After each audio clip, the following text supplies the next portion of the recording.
Echoes of 1968 now reverberate through the National Football League following the first weekend of 2016 play, not from the games on the slate, but from the growing level of protest. There are symbols that today's players are claiming as their own, and it's not sitting well with fans and former players. Ed Berliner takes a closer look. Football's the ultimate team game, and you want to be a championship teammate. You fully want to be bought into having your team have the best chance of success, then you put your team above yourself. And no matter how passionate you are, no matter how much of a burden you have for a social issue, you don't let it get in the way of the team. The current national anthem discourse, started by San Francisco 49ers signal caller Colin Kaepernick, has shaded discussion of mere goats and heroes from the league's first weekend. What started as a refusal to stand for the national anthem has morphed into individual statements from those players who believe that having a measure of celebrity gives them a stage where they should be showing their opinion on social issues. To them, football is second to what they and others perceive is an issue that is failing to be addressed.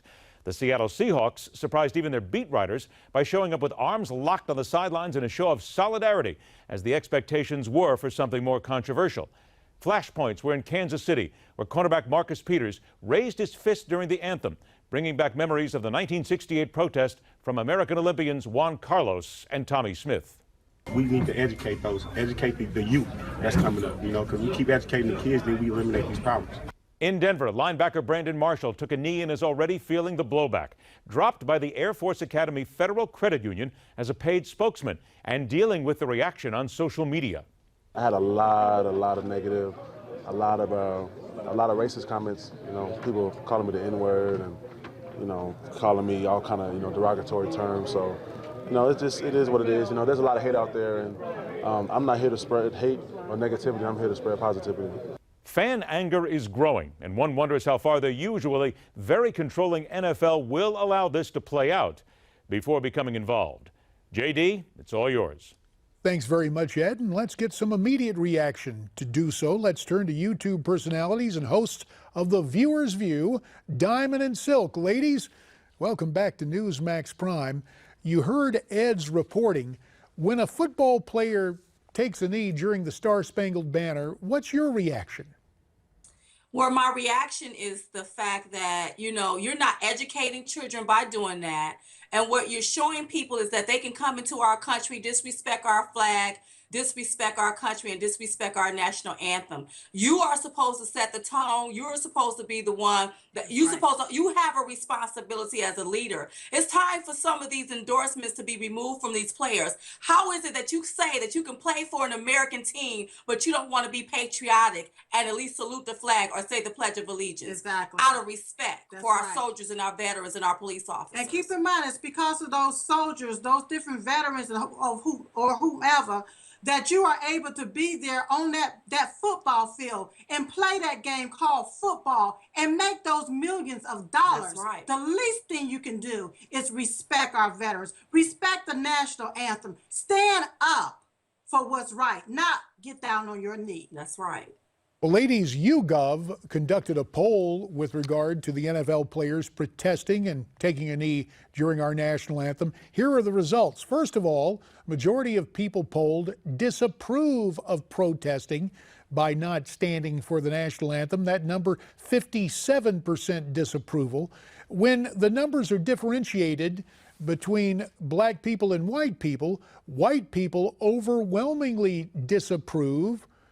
And paradoxically, black people overwhelmingly approve. In fact, 72% of blacks polled said they thought the protest was valid. Now, one other delineation, when political party is accounted for, Democrats approve the protest at 54%, Republicans disapprove at 85%, and independents are in between at 59%. So, I know I threw a lot of numbers at you, ladies, but how do you react to those polling numbers and those breakdowns?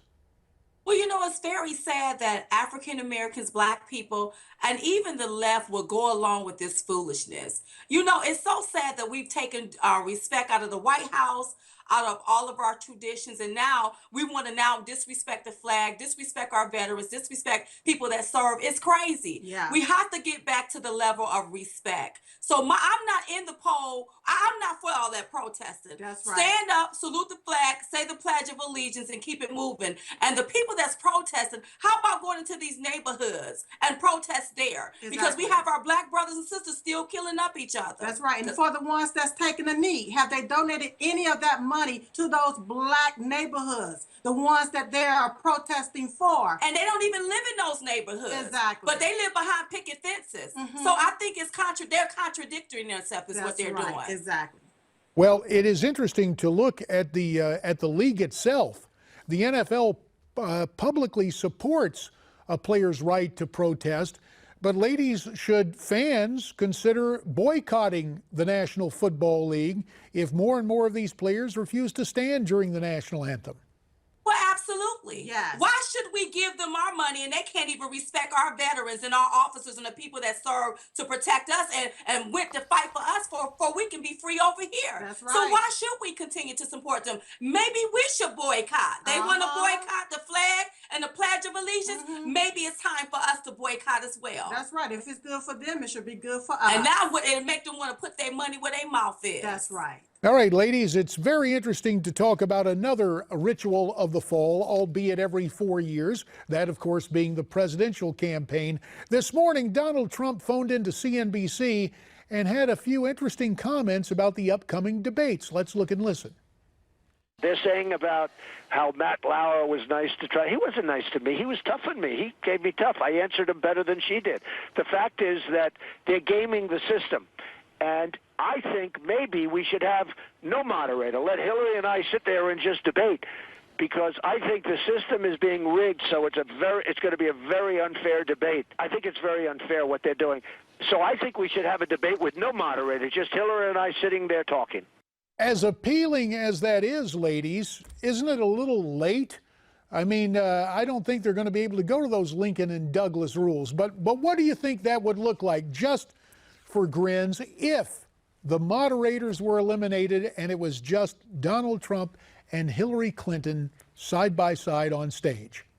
Well, then we can really get some answers from Crooked Hillary without the moderators interrupting. We will really know about what's going on with that Clinton Foundation, the pay-for-play schemes, and all of the other things that's going on.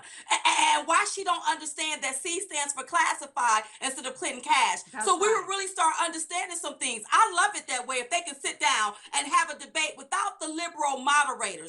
Because what they're going to try to do is bash Donald Trump, but it's not going to work. But I love that idea. Let them both just sit down and talk without the moderators. Or just call in Diamond and Silk. We'll be glad to be the moderators. Yes, we will be glad to moderate. Well, we may be able to make some news tonight. Diamond and Silk want to put their hats in the ring to moderate a debate. For the record, we'll show you who's going to be moderating on these different panels and these different nights. For example, Lester Holt of NBC will handle the first debate from Hofstra University on September 26th.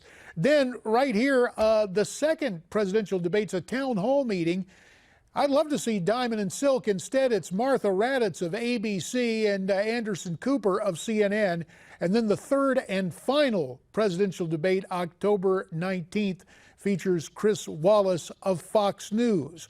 A couple of minutes remain. Ladies, do you believe these moderators will be fair to the candidates, or do you believe we will see bias from any and or all of the moderators?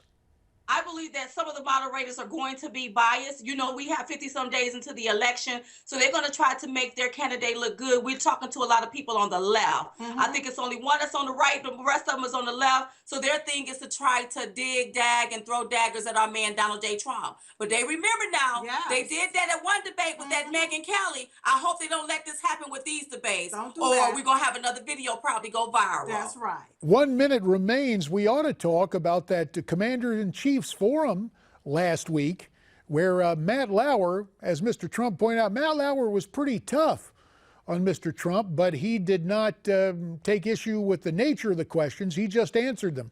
Would you ladies think that to be the best strategy for Mr. Trump to keep on keeping on as he did at the Commander-in-Chief Forum? Absolutely, because he cannot lie. Don't lie. Crooked Hillary lied. She sat there on that stage and she said that nobody got killed in Benghazi. We do not. This is what we love about Donald Trump. He don't lie. He don't waver, nor does he back down. He tells the truth. And if they ask him a question, tell the truth about it and move on. That's why he's winning. That's why he's going to be the next president of the United States. He's truthful.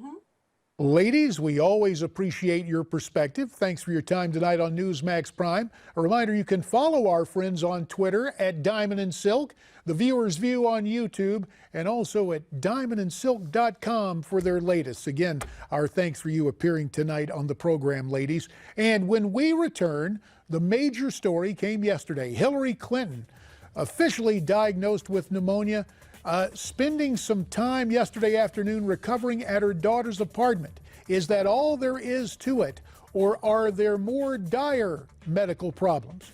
Why don't we ask a doctor? We'll do exactly that when Newsmax Prime continues.